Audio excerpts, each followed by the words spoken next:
Hello बच्चों, क्या हाल चाल। आज अपने एक नया टॉपिक स्टार्ट करने जा रहे हैं, अपवर्तन। परावर्तन अपने पिछले लेक्चर में परावर्तन को पढ़ दिया था, आज पढ़ने जा रहे हैं अपवर्तन। तो अपवर्तन हेडिंग लगाएंगे, अपवर्तन। अपवर्तन अपवर्तन क्या होता है पहले समझते हैं। अपवर्तन क्या होता है, ये कोई सतह है, माना नीचे कोई कांच का कोई चीज पड़ी, कांच है नीचे, ये कोई कांच का है, ओके। ऊपर क्या है, वायु, खाली वायु, माध्यम फर्स्ट वायु का, माध्यम सेकंड इसका, कांच का। देखो दो अलग अलग माध्यम हो गए, वायु और कांच का। कोई प्रकाश किरण आई, ओके, कोई प्रकाश किरण आई और माध्यम 2 में पहुंची, तो ये प्रकाश किरण जानी कैसे चाहिए,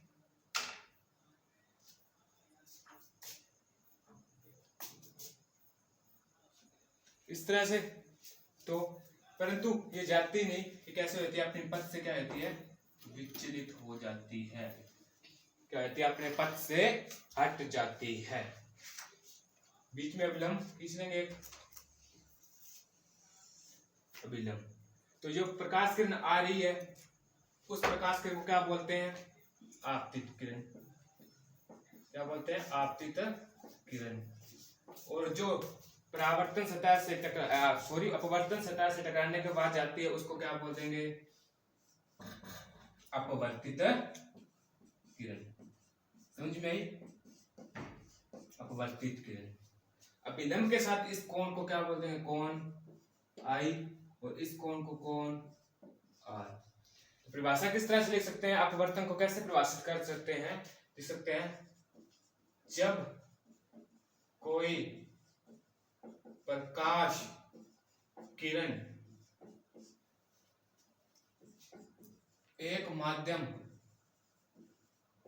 से दूसरे माध्यम में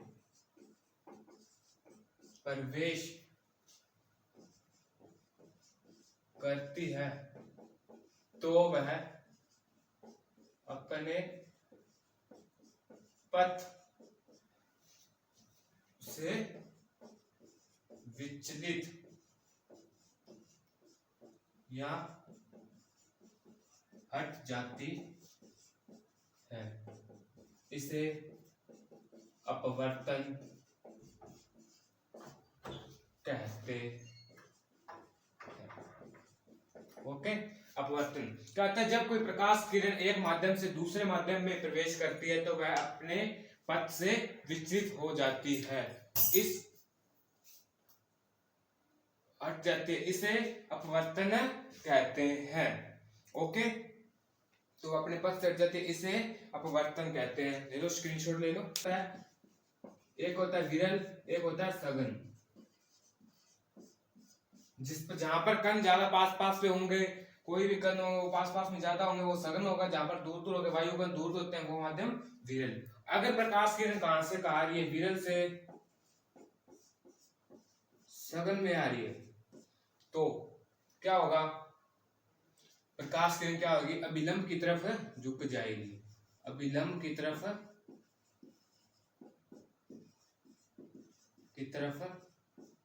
झुकेगी। अगर प्रकाश किरण सघन से विरल की ओर जा रहा है, प्रकाश माध्यम सरल है, ये सघन से विरल की ओर है, तो प्रकाश किरण क्या हो जाएगी, अभिलंब से दूर हो जाएगी। ठीक है, इतनी बात समझ में आई। ओके,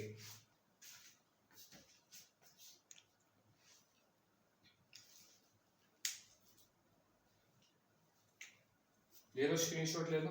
एग्जाम्पल ले सकते हैं अपने, पानी के गिलास में रखी पेंसिल, पेंसिल रख लो, कोई पेन रख लो, कोई डंडी रख लो। तो अगर पानी के गिलास में इस तरह से कोई चीज रखी जाएगी, कांच का गिलास ले लेना, उसमें रखना, अपने कांच के गिलास में रखेंगे, उसमें मार्कर डाल दो, कुछ भी कैसी भी चीज डाल दो, रखेंगे, ऊपर से देखने को अपने को सीधी दिखाई देगी, पर अपने उस चीज को साइड से देखेंगे तो क्या होता है, ऊपर जो जहां तक जितना पानी है उसके बाद जहां पर गिलास खाली है वहां से सीधी और पानी से आती हुई थोड़ी सी टेढ़ी मुड़ी दिखाई देती है। इसका एक उदाहरण है। दूसरा उदाहरण, पानी के गिलास में सिक्का, 1 रुपए का सिक्का दिखाई, देख लो, ऊपर से देखेंगे सीधा दिखाई देगा, साइड से देखेंगे और सिक्का अपने को ऊपर हल्का सा उठा हुआ दिखाई देता है। ओके, ये है अपवर्तन।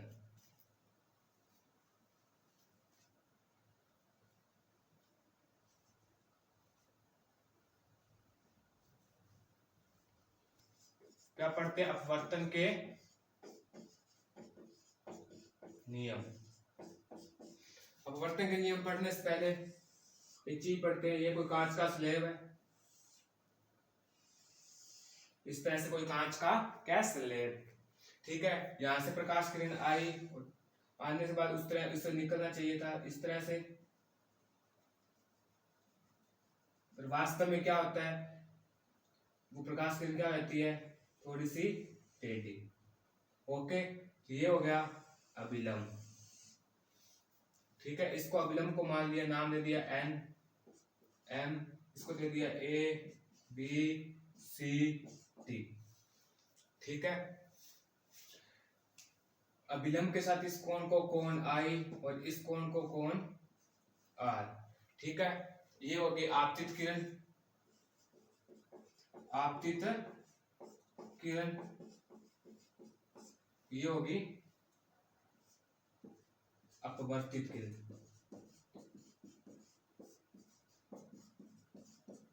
ठीक है। ये बिंदु माना ओ, इस तरह से अपने कर लिया। क्या कहता है कि आप कांच का एक स्लेब लेते हैं जिसके चारों कोनों का नाम ए बी सी डी है। एक प्रकाश किरण आती है और बिंदु ओ पर टकराती है और टकराने के पश्चात अपवर्तित हो जाती है और अभिलंब की ओर हल्का सा झुक जाती है। इतनी बात समझ में आई? ओके। इसके बाद क्या होता है, वो प्रकाश किरण जो अभिलंब के पास झुकी, आगे फिर टकराई। अब ये माध्यम कौन सा है? वायु का, और ये कांच का स्लेब है। ये विरल माध्यम और ये सघन माध्यम। इतनी बात समझ में आई? ओके। तो क्या कहता है कि अब टकराने के साथ फिर कांच है, उसके प्रकाश आर पार जाता जाएगा। कोई भी कांच की वस्तु है, कांच है, उसके आर पार वस्तु प्रकाश जाता रहता है, ये जाएगा। तो यहां से प्रकाश किरण क्या हो जाएगी, ये आई, टकराने के पश्चात क्या हो जाएगी, इसको निकलने तो ऐसा चाहिए था, पर ये क्या हो जाती है, इस तरह से हो जाती है। मतलब अभिलंब से दूर हट जाएगी। ये लंबी से पास आई थी, ये अभिलंब से दूर हुई, कोण आई, इसको बोल दिया कोण आर, इसको बोल दिया बिंदु को ओ डैश। ओ डैश से टकराने के पश्चात अभिलंब से हल्का दूर हट जाती है। ये एक एक्सपेरिमेंट है अपने बुक में, एनसीईआरटी में, कांच के स्लेब के द्वारा इस, ठीक है, दूर हट जाती है। तो इस आधार पर अपने परावर्तन के नियम अपवर्तन के नियम दे सकते हैं। तो पहला नियम क्या कहता है, आपतित किरण, कौन सी किरण, आपतित किरण, कोमा परावर्तित किरण, आपतित किरण कोमा परावर्तित किरण तथा दोनों माध्यमों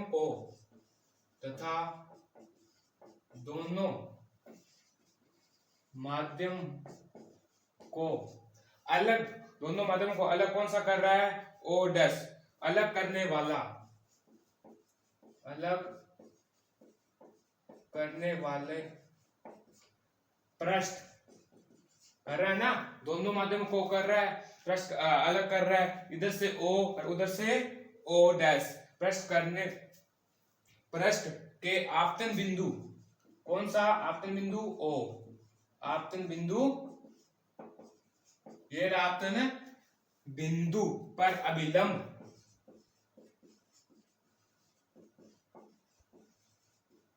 आपतन बिंदु पर अभिलंब सभी क्या होते हैं, आपतन बिंदु ये रहा ओ पर अभिलंब, आपतित किरण परावर्तित किरण तो दोनों माध्यमों को अलग करने वाले पृष्ठ के आपतन बिंदु पर अभिलंब, आपतन बिंदु पर अभिलंब सभी एक ही तल में होते हैं। ओके, ये क्या कहता है कि आपतित किरण, सॉरी इसको तीर के निशान से, आपतित किरण और अपवर्तित किरण और दोनों पृष्ठों को अलग करने वाला आपतन बिंदु तीनों क्या होते हैं, एक ही, तीनों का अभिलंब तीनों क्या होते हैं, एक ही तल में होते हैं। समझ में आया। दूसरा नियम क्या कहता है, दूसरा नियम ये कहता है प्रकाश का किसी निश्चित रंग, प्रकाश का रंग भी निश्चित होगा, प्रकाश का माध्यम भी निश्चित होगा। तो क्या कहता लिखते हैं, प्रकाश का किसी निश्चित रंग व निश्चित माध्यमों, निश्चित रंग व निश्चित माध्यमों के युग्म के लिए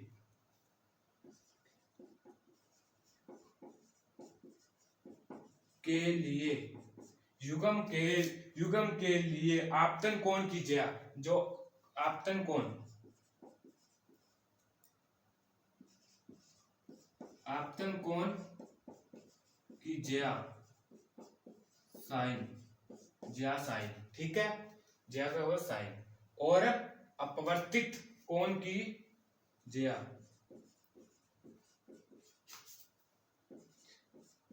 कोण की ज्या साइन, ज्या को साइन बोलते हैं, ठीक है। कोण की ज्या का अनुपात क्या होता है, स्थिर होता है। इसे स्नेल का नियम भी कहते हैं, स्नेल का नियम भी कहते हैं। ओके, आपतन कोण कौन सा होता है, आपतन कोण आई, अपवर्तित कोण कौन सा है, आर। तो आपतन कोण की ज्या साइन आई बराबर अपवर्तित कोण की ज्या साइन आर क्या होता है, स्थिर होता है। इसे स्नेल का नियम भी कहते हैं। ओके, कहता है कि क्या कहता है, दोनों नियम द्वारा समझते हैं अपने, क्या कहता है समझते हैं। कहता है कि अपवर्तित किरण, आपतित किरण, परावर्तित किरण था दोनों माध्यमों को अलग करने वाले पृष्ठ के आपतन बिंदु पर अभिलंब, ये रहा आपतन बिंदु पर अभिलंब, ये हो गया आपतित किरण, ये हो गया अपवर्तित किरण, इसको क्या बोलते हैं, अभिलंब। अभिलंब क्या होता है, सभी तीनों क्या होते हैं, एक ही तल में होते हैं, एक ही बिंदु पर, एक ही पॉइंट पर होते हैं। इसके बाद अगला तो क्या कहता है, दूसरा नियम क्या कहता है समझते हैं, प्रकाश का किसी निश्चित रंग, मतलब क्या होगा, उस प्रकाश का कोई भी रंग क्या होगा, निश्चित होगा। अगर रेड कलर का प्रकाश आ रहा है तो माना, देखो समझो, ये कोई प्रकाश किरण आ रही है, माना कौन से रेड कलर की, रेड कलर की आ रही है, लाल रंग की कोई प्रकाश किरण यहाँ पर आ रही है। और निश्चित माध्यम, हमेशा माध्यम रखेंगे वायु, ऊपर वाला माध्यम रखेंगे वायु, नीचे वाला माध्यम रखेंगे कांच, ये माध्यम दोनों रखेंगे, फिक्स कर दिया आपने के युग्म के लेवल दोनों के लिए आपतन कोण की ज्या साइन आर आई और अपवर्तित कोण की ज्या साइन आर, साइन आर, दोनों का क्या होगा अनुपात, दोनों को जब डिवाइड करेंगे, मान लिया एग्जांपल के लिए इसका कोण आया 60 डिग्री, इसका कोण आया 40 डिग्री, तो साइन 60 अनुपात साइन 40, हमेशा ये फिक्स रहेगा, कोण आएगा तो ये फिक्स रहेगा, इनका अनुपात क्या होगा, एक जो इनका मान आएगा वो स्थिर रहेगा। ओके, इतनी बात समझ में आई, अनुपात स्थिर रहता है, इसे स्नेल का नियम भी कहते हैं। क्वेश्चन आ सकता है स्नेल का नियम किसे कहते हैं, तो ये लिखना है, ये नियम साइन आई बटा में साइन आर बराबर स्थिर, या नियतांक भी लिख सकते हैं अपने, इसको क्या लिख सकते हैं, ये तांक भी लिख सकते हैं। ओके, स्क्रीनशॉट ले लो। सॉरी, अपवर्तनांक। अपवर्तनांक क्या होता है? अपवर्तनांक क्या होता है? आपतन कोण की ज्या, आपतन कोण की ज्या मतलब साइन आई, वह अपवर्तित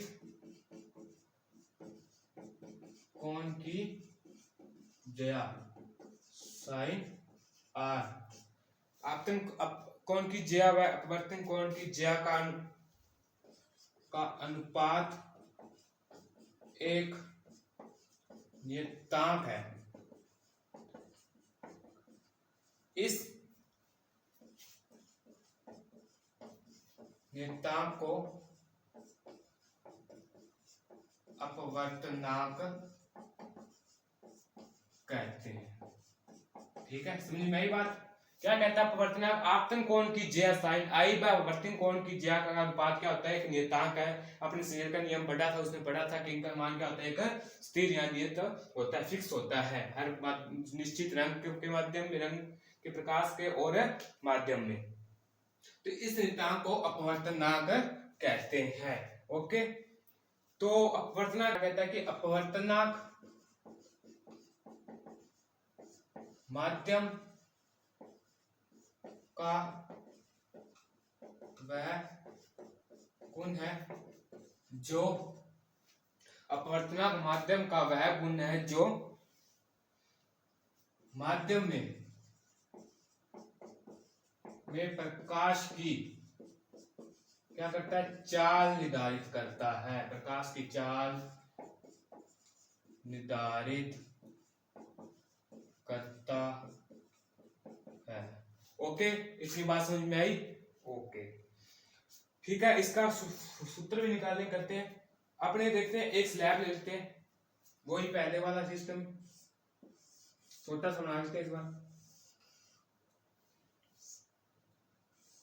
ये कोई कांच का स्लैब है, यहां से प्रकाश किरण आई, टकराने के बजाय अपने पथ से विचलित हुई। ओके, हुई, जाने इसको ऐसे चाहिए था और हुई ऐसे। इसको बोलते हैं कोण आई, इसको बोलते हैं कोण, सॉरी, इसको बोलते हैं कोण आर, इसको बोलते हैं कोण आई। ये आने वाली प्रकाश किरण, ये अपवर्तित प्रकाश किरण। इतनी बात समझ में आई? ओके, इसका नाम दे दिया ए, यहां से इसको बी, इसको दे दिया एन, इसको दे दिया एम। ठीक है, ये बात समझ में आई। अब कैसे निकाला जाता है? तो कैसे निकाले जाएंगे? ये माध्यम फर्स्ट, ये माध्यम सेकंड। ठीक है, माध्यम फर्स्ट और माध्यम सेकंड। कहता है कि इस चित्र के अनुसार अपने देखते हैं कि माध्यम प्रकाश क्या हो रहा है? माध्यम फर्स्ट से माध्यम सेकंड में जा रहा है। तो अपने क्या करते हैं? सापेक्ष, एक होता है सापेक्ष अपवर्तनांक, एक होता है निरपेक्ष अपवर्तनांक। ओके, एक होता है सापेक्ष अपवर्तनांक, एक होता है निरपेक्ष अपवर्तनांक। तो सापेक्ष और निरपेक्ष दोनों अपवर्तनांक पढ़ते हैं। सापेक्ष अपवर्तनांक क्या होता है? सापेक्ष अपवर्तनांक होता है जब सापेक्ष अपवर्तनांक क्या कहता है कि जब प्रकाश किरण माध्यम 1 से माध्यम 2 में जाती है, माध्यम 1 से माध्यम 2 में जाती है, तो माध्यम 1 का माध्यम 2 के सापेक्ष अपवर्तनांक क्या कहते हैं? फॉर्मूला हो जाएगा, अपवर्तनांक को n से लिखते हैं n। सापेक्ष अपवर्तनांक क्या होता है? सापेक्ष अपवर्तनांक होता है जब कोई प्रकाश किरण माध्यम 1 से माध्यम 2 में प्रवेश करती है, तो माध्यम 1 के सापेक्ष माध्यम 2 का अपवर्तनांक, माध्यम 1 के सापेक्ष माध्यम 2 का अपवर्तनांक को क्या कहते हैं? इस सापेक्ष अपवर्तनांक कहते हैं। तो क्या हो जाएगा? माध्यम 1 में प्रकाश की चाल v1 v में, माध्यम 2 में प्रकाश की चाल v2। इसको लिख सकते हैं n12 बराबर v1 बटा में v2। एक के सापेक्ष दूसरे को सॉरी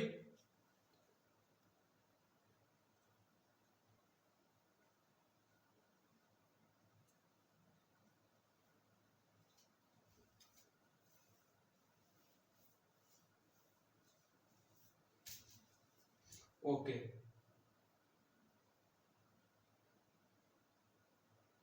ये हो गया सापेक्ष अपवर्तनांक। अब निरपेक्ष निरपेक्ष अपवर्तनांक। निरपेक्ष अपवर्तनांक क्या होता है? माध्यम 2 के सापेक्ष माध्यम फर्स्ट का अपवर्तनांक। तो इसका क्या हो जाएगा, इसको यहां से लिख देते हैं इतना इसमें। तो क्या हो जाएगा, n21 बराबर माध्यम सेकंड का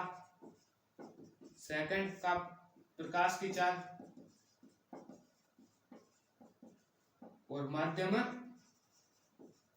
फर्स्ट की प्रकाश की चाल। तो क्या हो जाएगा, n21 बराबर प्रकाश की चाल को v2 बटा में v1। ओके, ये हो गया। अब अपवर्तनांक भी अपना पूरा हुआ। अब अगले टॉपिक में अपने पढ़ेंगे लेंस के बारे में अपने पढ़ेंगे। और अपवर्तन पढ़ा, अपने परावर्तन पढ़ा। कोई भी डाउट हो तो कमेंट बॉक्स में आप कमेंट कर सकते हो तथा इस चैनल को सब्सक्राइब, लाइक, शेयर जरूर करना। Thank you.